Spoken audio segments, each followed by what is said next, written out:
Je vous parle souvent du magnésium. Aujourd'hui, je vais vous parler des 7 bienfaits du magnésium, peu connus, un peu bizarres, et vous allez adorer. Et en plus, je vais vous donner bien sûr, je vais rappeler les aliments qui contiennent bien sûr du magnésium, mais je vais vous parler de ces 7 effets bizarres du magnésium.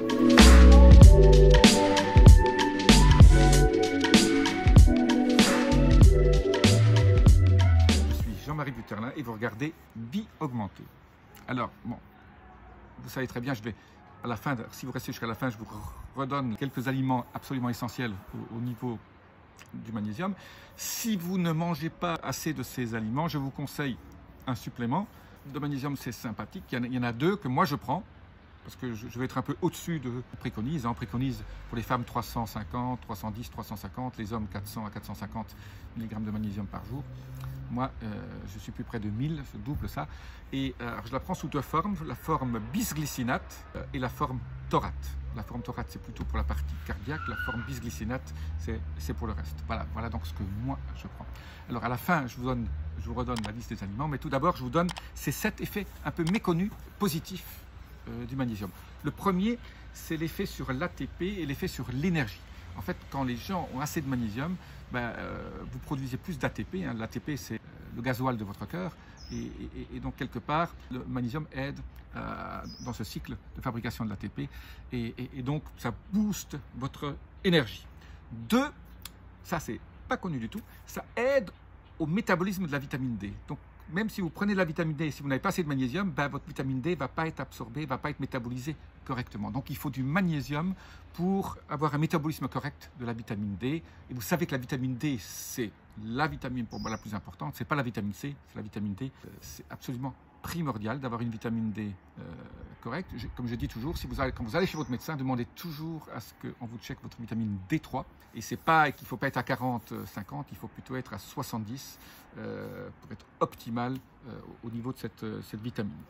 La troisième chose, ça c'est pas connu du tout, très peu connu, c'est que surtout pour les gens qui ont déjà des problèmes cardiovasculaires, ça évite le dépôt de calcium dans les tissus mous et donc dans vos artères surtout. Donc vous savez que la calcification des artères, ça crée des problèmes de bouchage et donc tous les problèmes liés aux infarctus, etc.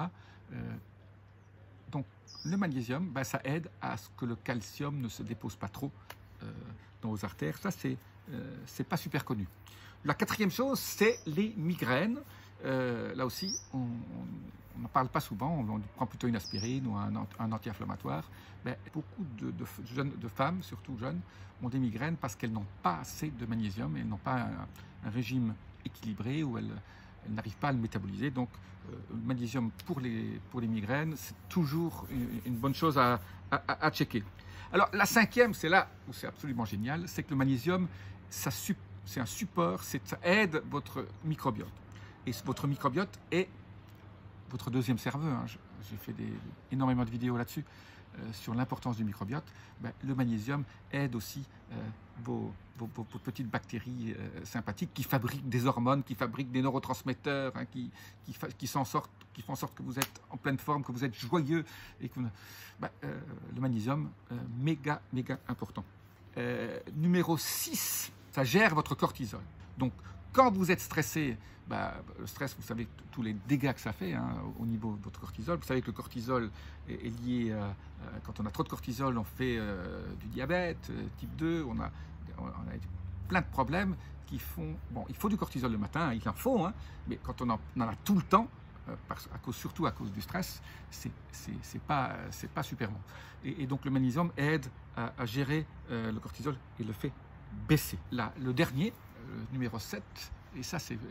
bon, on connaît le problème des crampes, mais on ne connaît pas le problème de ce qu'on appelle la raideur musculaire. Souvent on a une espèce de muscle un tout petit peu, sans avoir les crampes, d'être un peu... On se sent une espèce de raideur. Le magnésium aide à ce que vos muscles soient plus détendus, plus souples. Voilà. Et ça, c'est relativement peu connu. Je vous détaille maintenant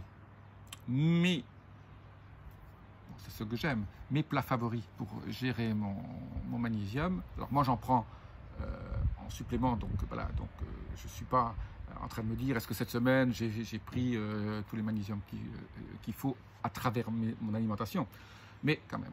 Donc le premier, le top, c'est le chocolat noir, à 90% au moins, sinon vous allez manger du sucre et vous allez manger du lait qui est à l'intérieur, ce qui n'est pas très bon. Donc 90%, 95% c'est encore meilleur, 99% si vous aimez bien l'amertume. Non plus pas en prendre des tonnes, prendre un carré ou deux tous les soirs, quand vous en avez envie. Alors sachez aussi que le chocolat, ça c'est très peu connu, contient quand même, du fait même de la culture du coco, contient des pesticides et contient du cadmium. Donc essayez de prendre aussi, voilà, ça avec des pincettes, donc faire une cure de détoxification de métaux lourds aussi, ça peut être intéressant. Hein, si vous faites des saunas infrarouges surtout, ça aide. Sinon, prenez une algue brune qui s'appelle Laminaria japonica. On trouve ça maintenant partout. Je vous laisse un lien là en dessous pour si vous êtes un amateur de chocolat. La deuxième chose qui contient le plus de magnésium, c'est tout ce qui est vert. Parce que l'épinard, par exemple. Bon, l'épinard, il y a la partie oxalate. Hein, donc, si vous faites des pierres au rein avec l'oxalate, faites attention. Mais vous pouvez prendre du kale, hein, ou tous ces gros légumes, ces feuilles vertes que vous voyez dans les magasins, du chou chinois, voilà, tout ce qui est vert contient de la chlorophylle. Et tout ce qui contient de la chlorophylle contient du magnésium. Pourquoi?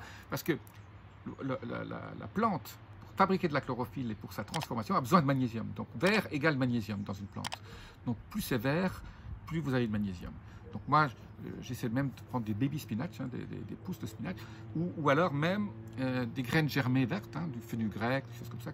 Si c'est vert, c'est bon pour le magnésium.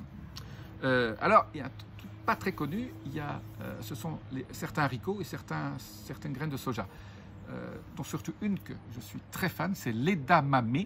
L'edamame, c'est une graine de soja, surtout si vous le trouvez bio. L'edamame, pensez-y. Checkez dans votre magasin bio, ça c'est super. Le quinoa contient du magnésium. Et alors, certaines graines, certaines noix, comme l'amande, les graines de lin, ça contient, mais il faut les broyer, hein, il faut qu'elles soient entières, pas juste l'huile de lin. Et alors les graines de courge, hein, ça c'est bon pour la prostate des hommes, hein, vous savez très bien, les graines de courge contiennent aussi pas mal de magnésium. Alors de temps en temps, voilà, moi j'arrose les salades avec, entre le chia, un petit peu de graines de courge, mais sachez que les amandes, ça peut être sympa. Voilà. Faites attention aussi, ne pas en consommer tout le paquet. Je dis toujours 4-5 amandes, c'est bien, parce qu'après c'est quand même relativement bon, ça contient des super graisses, il ne faut pas non plus exagérer, hein. Tout avec mesure, y compris la mesure. Tout avec modération, y compris la modération. Voilà. Donc, retenez bien magnésium, retenez bien ces quelques conseils quand vous faites vos courses pour rajouter votre magnésium. Sinon, ben, plus on avance en âge aussi, moins on métabolise, moins on a des problèmes. Vous savez très bien que tout va plus doucement et donc on perd des enzymes, on a du mal à absorber le magnésium. Et alors, c'est pour ça que je prends le bisglycinate et le taurate. Alors, beaucoup de gens me disent, mais et l'eau, hein, l'eau avec magnésium, bon, moi je suis toujours en train de dire, l'eau, c'est compliqué. Et en fonction de l'eau que vous buvez, elle peut contenir du magnésium, mais elle peut être pas biodisponible. Donc, j'évite de me dire, je prends mon apport en magnésium à travers l'eau que je bois. Voilà, en tout cas, bon, c'est peut-être une erreur, mais c'est mon expérience personnelle. Laissez-moi vos commentaires, hein, dites-moi ce que vous en pensez, et je vous dis à très bientôt. Vous avez regardé Vie Augmentée. Namasté.